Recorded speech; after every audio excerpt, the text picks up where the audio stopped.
Bust it.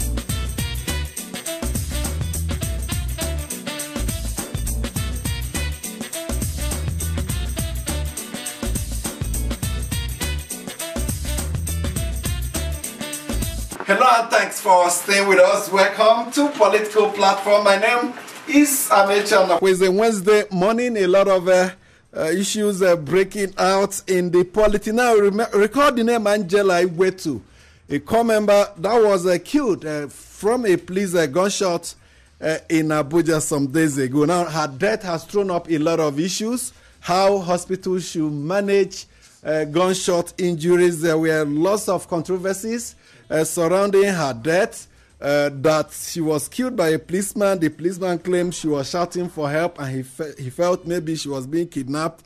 But the other side of the story was when they got to Gariki Hospital in Abuja. Of course, if you know Abuja very well, it's one of the prominent hospitals in the city.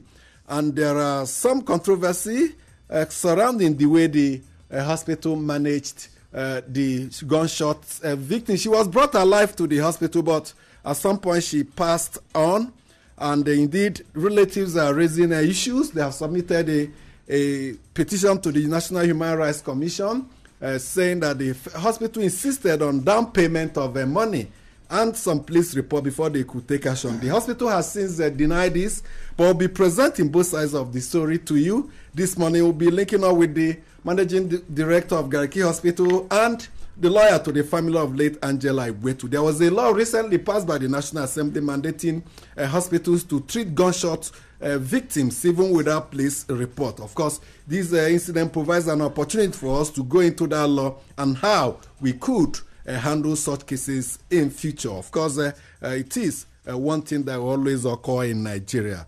Okay, Ekiti elections, we are still expecting outcomes of it. Maudi of the Alliance for Credible Election will also be giving us her perspectives on the outcome of that election. The president yesterday wrote to the National Assembly requesting for 164 billion naira to be provided through environment for INEC to enable it conduct 2019 general election. Now, there's a snag here.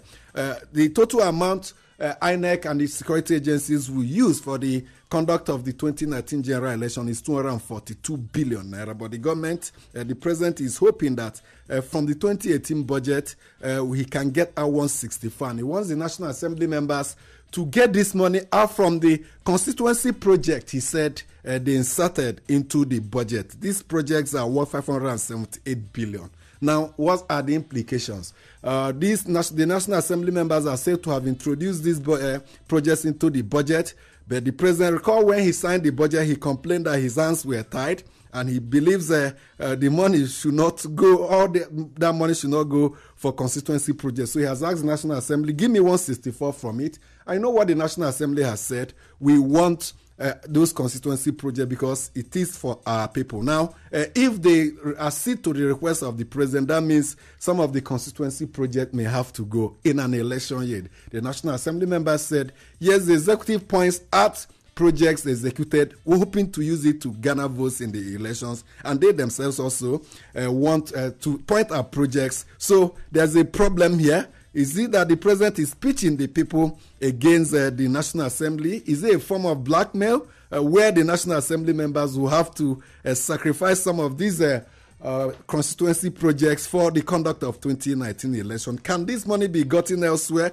These are the issues we'll have to be interrogating today. My colleagues are here with me. Mustafa Mohammed, welcome to Political Platform. Thank you very much, Amechi. It was a big political story in Maiduguri, the capital of Borno State, yesterday when Atiku Abubakar went on his, a visitation political tour. However, towards the end of his visit in Maiduguri, the SARS came in and arrested a PDP gubernatorial aspirant, Grema Trab, who had a court injunction earlier against the police, army, and the state security service against any arrest of intimidation. Of course, we all know that he's one of the people actively in the opposition in the Borno state capital, Maiduguri.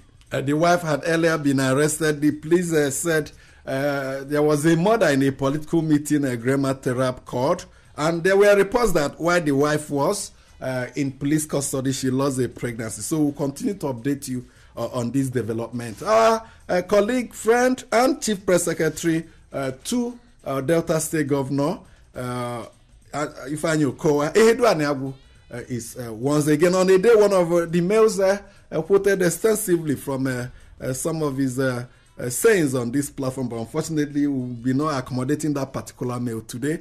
When the taste of the wine changes, when the music changes, the drinking pattern will change. Thank you so much for joining us on the program. Thank you very much, Amechi. Good morning, listener.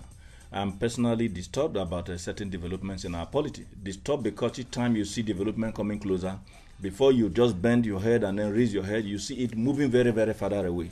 You have raised a lot of issues this morning, but I'm particularly concerned about the request by the Independent National Electoral Commission.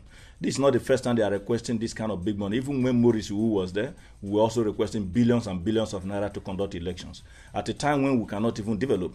And you begin to ask, what does it take for us to be able to have a proper national identity? In which case you can identify every Nigerian, and with that identity card you can cast your vote. Rather than the monies you spend every year printing ballot papers, arranging police because somebody may have to go and steal the ballot papers or stop the ballot box. But if you have a machine through which you can just do your voting, after all, majority of Nigerians today are in the banking sector.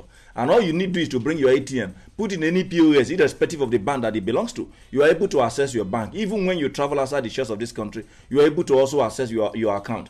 So I don't know why, if this money they have mentioned wouldn't have been enough to provide these facilities so that it becomes one-stop shop. That the moment you have that identity, you can easily vote. The issue of overvoting will not come because you cannot go and activate another person's identity card. But I just do hope that we will not always discuss these issues as a matter of just discussion or a matter of fun.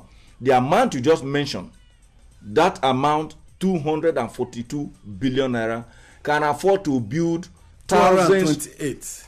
The total money that the National Assembly they are talking about is almost about 242. And if you put all that money together for just one election in 1 year, you can imagine the number of estates that would have been able to build with that. But unfortunately, we are a country of persons who are righteous in hypocrisy and righteous even in thievery. Shola Jaisimi is also joining us on the program. Good morning. Well, from the big bath we might be seeing between the National Assembly and the presidency, I just hope that a nationalistic view will be taken on this. The lawmakers, definitely, I'm sure they'll be replying today to the president's request, that executive correspondence on, budgetary funding, environment, and supplementary budget and all that.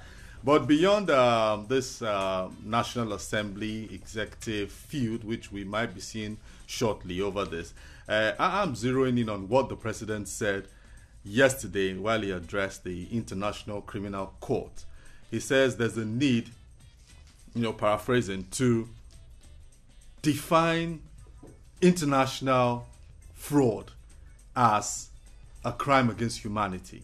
So clearly appealing to those who framed the Rome Statutes of the need to probably tinker with this treaty which set up the ICC, so that most of the funds that are stolen from this country and taken overseas, kept in offshore accounts in the Caymans, wherever they keep these funds, that these funds, if they are identified to be proceeds of illicit deals, that those who transacted in all these businesses must be made to face the wrath of the law at the international level. That's what President Buhari was saying yesterday. How far this would go and how well this will go is another thing that we need to also examine. So the president has made his remarks there. He was the only one actually invited as a head of state to address that gathering yesterday.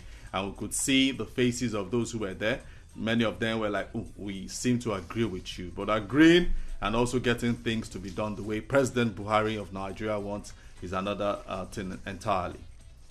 Okay, in 2015, how much did Nigeria spend to conduct that election? 108 billion to conduct that election that produced the president and, of course, some governors and state assembly members, including the national parliaments. Now, if you take a look at it, the naira exchange rate then was 210 naira to $1. Well, the current exchange rate is 305 to $1. The increase at the official, yes, we have to use the official. Will it explain partly why it shot to almost more than doubled? How much did the exchange rate was the percentage in the depreciation of the naira over these years?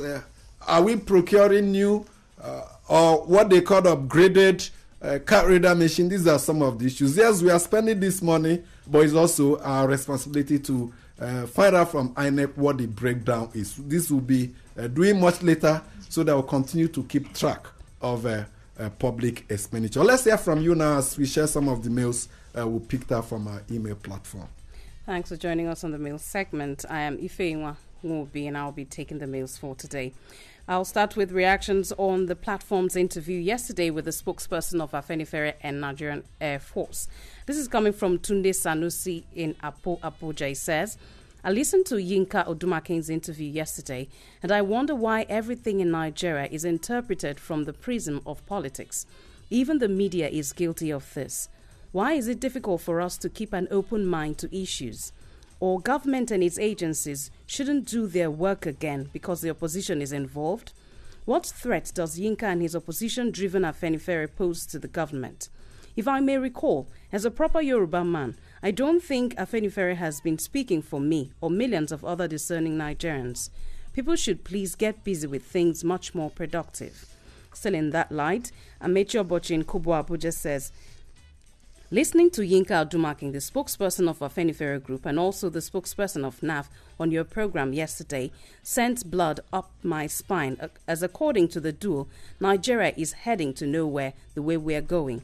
Why is President Buhari, who came to power to change the way things are done in the past, will now go back to the same old ways?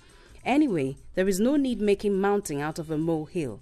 If actually Yinka Odumakin and his group is out there to achieve something, they should reschedule their meeting and go by road or even trek to the venue so as to achieve their aim.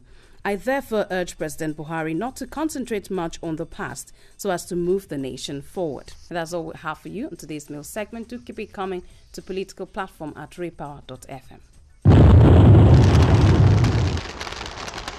Thank you so much. Two policemen killed in Birnin Gwari. Yesterday, Birnin Gwari, is notorious for banditry. Two other bandits were killed in the exchange of gunfire. So 4 persons lost their lives. But when the bodies of the 2 policemen were being taken back to Kaduna, the capital of Kaduna State, some policemen in protest fired gunshots to protest the killing of some of their colleagues. To worsen the situation, a widow caught one of such bullets and she was killed. So more policemen killed in Nigeria and more innocent citizens killed based on the recklessness of the colleagues of the killed policemen in Nigeria. Very tragic. But let's welcome Barrister Buniko Hebu. He is a lawyer to the family of Angela Igwetu, the court member that was killed some days ago in Abuja from the bullet of a policeman. Let's allow him to tell us the story. Thank you so much for joining us. Thank you, Amechi. My name is Buniko Hebu. Incidentally, I'm an uncle to the that died. What happened is that the story is already in the public domain. She was working, doing her interviews with an American company here. Their working hour was meant to correspond with the American working hour. So she was resuming by 1 p.m. and closed by 10 or 11 p.m. On that day, was supposed to be her last day in the office as a core member, and that was the same day the office told her that she was going to, after the was going to be there. And then she decided to celebrate with her friends. And when they were coming back, they were sure that no, that the policeman is already in police custody, is in prison custody, facing homicide case. So I don't want to go into that. The family became concerned. Less than 12 hours after the death of our sister, we read the mail where our attention was drawn to Garki Hospital assessment. And less than 24 hours, one Dr. Ait Political of Garki Hospital, is supposed to be a medical doctor, was already in the public domain discussing about the death of our sister, even without our consent. So we felt concerned. Initially, we were making arrangements to conduct autopsy in the hospital, and we got, they told us they were going to get somebody from Benin. So when we saw those things coming from Garki Hospital, we decided to move our sister to a national hospital to have a more independent autopsy, because we started feeling that probably there was something the Garki Hospital was trying to hide. And it was at that point that the exam actually started. It was requested from Garki Hospital that they should submit a report of what it is, and which they did, and they eventually submitted the report. It was at that point we actually discovered that so many things went wrong. And the position of the family is not about treatment of Angela. Our position is that our sister, who was taken to the hospital after she was shot, was never medically examined until her death. Why are we saying so? The hospital, of course, they are showing us CCTV, and the confirming that the CCTV was only sent to information on how she was admitted. To the best of my knowledge, CCTV is not somehow. So, from the accounts of those that were there, why you said the hospital refused to provide treatment? Why did they take that action? Okay, why I said the hospital refused to treat her? I didn't say that they didn't treat her. I said they did not even medically examine her. And then if you did not medically examine someone, how can you treat her? So what you are saying in effect is that they did not provide any medical service. That is my opinion. That is our opinion, because we believe that before treatment, we will have examined the patient. And then in the report of the hospital, they said that the bullet entered through the first intercostal stage.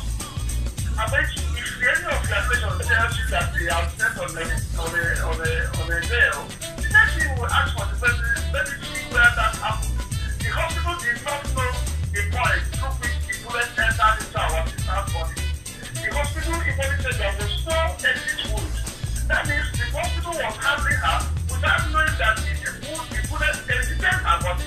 The autopsy report, which was observed by the hospital, is telling us, and we have the pictures, we have the reports, that there was an exit wound. So what was the hospital thinking? So what we are hearing is that we have heard so many. We have heard so many stories. I wanted you to confirm it. There's this version that the hospital said there has to be a 50,000 naira deposit before they could get to work. Is it true? The hospital demanded, in fact, whatever the hospital demanded there would be a deposit, and the hospital refused to treat her until there was a deposit.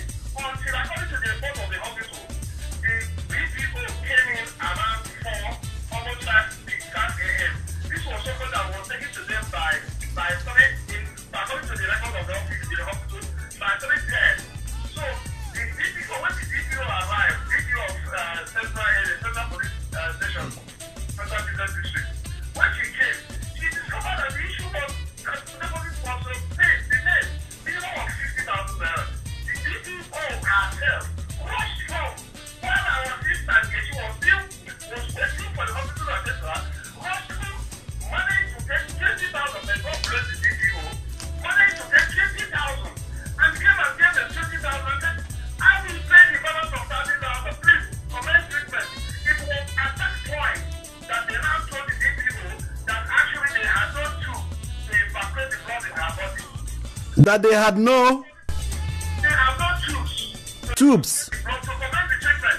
They needed tubes to commence the treatment. After the BPO had said 20,000, the BPO, the woman, and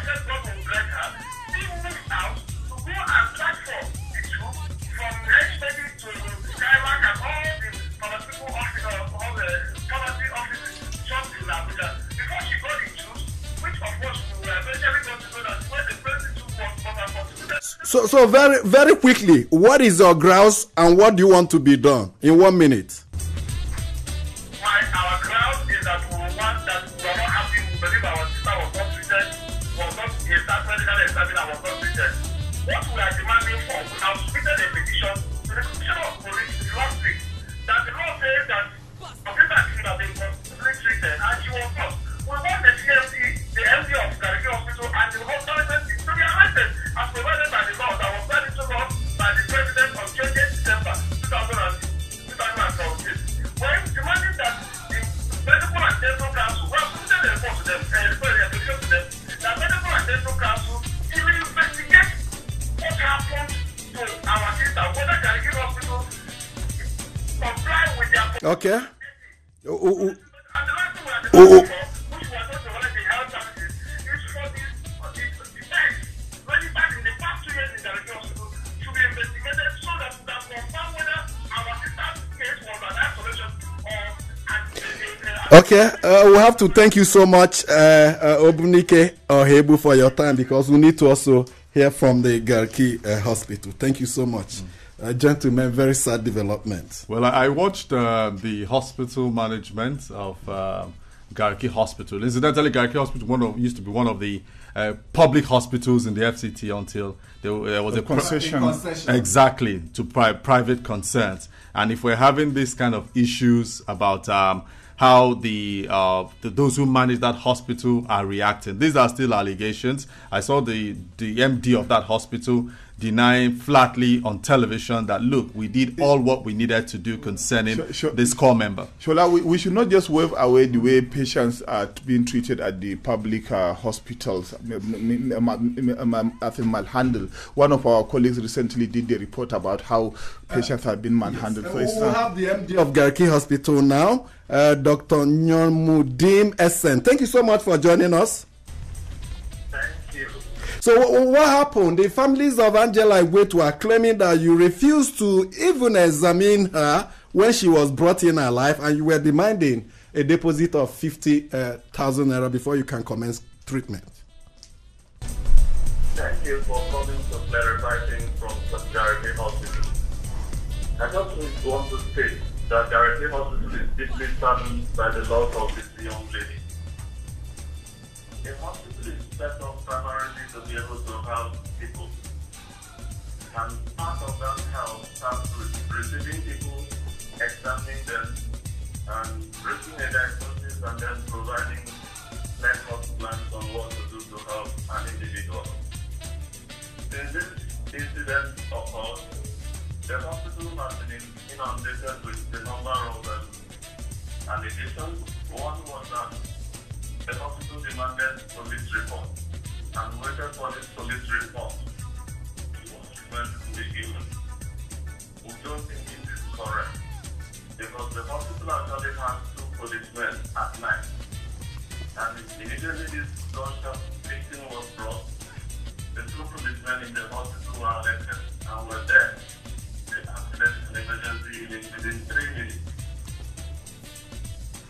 Treatment had actually been started even before any of the treatment in the hospital came there. There is also the other aspect too that Gariki Hospital refused to treat because money was not provided. This is not correct. I would like to make it clear that payment for services rendered to this lady was only made more than 3 hours after she had passed on. So all forms of treatment that were provided for her were not paid for even before. It's difficult to actually place both of them together side by side, and we actually know that this lady received all that she needed to receive without any form of treatment. The second aspect is that there have been allegations of medical negligence. Unfortunately, because of the post of secrecy or confidentiality, I'm unable to discuss the specific medical details of this victim on the radio.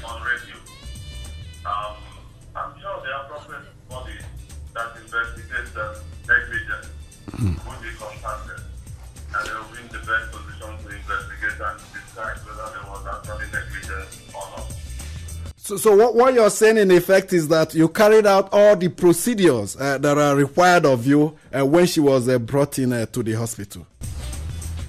You know, when a person comes into the hospital, in the physical state, there's what we call the APCDES of resuscitation.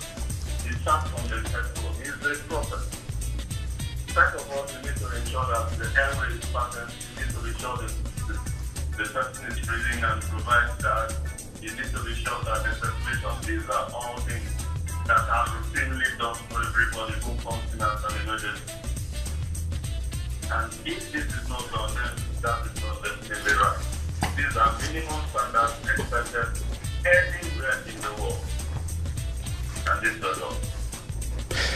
Okay, like you said, we await the outcome of the investigations of the Medical and Dental Council, the National Human Rights Commission, and any other appropriate agency that may have been that may have seized the issue and is working on it. But we have to thank you so much, Dr. Essen, for joining us this morning. Thank you very much. Dr. Essen is the Managing Director of Garki Hospital. Medical Director. Medical Director of the Garki Hospital. Well, that act was signed into law by the President. Before now, if you take a gunshot victim to a hospital, they will first demand for police report. And most gunshots happen at the dead of the night. Before police report can come, it may take hours. But now, by way of compulsion, you must treat. Good one. So this incident in Gariki Hospital is a test case on how we are going to implement these laws and how other hospitals should respond in cases of emergency of gunshots treatment. We just do hope that they're able to follow that Amechi, because outside the shores of this country, it does appear that they have much value for life. So let's hope as we make progress as a country, we will also continue to value life and then do same in treating or attending to such persons. Thank you so much for joining us on today's edition. We'll be back on Thursday for another edition. On behalf of the crew, my name is Amechi, and I hope you enjoy your day.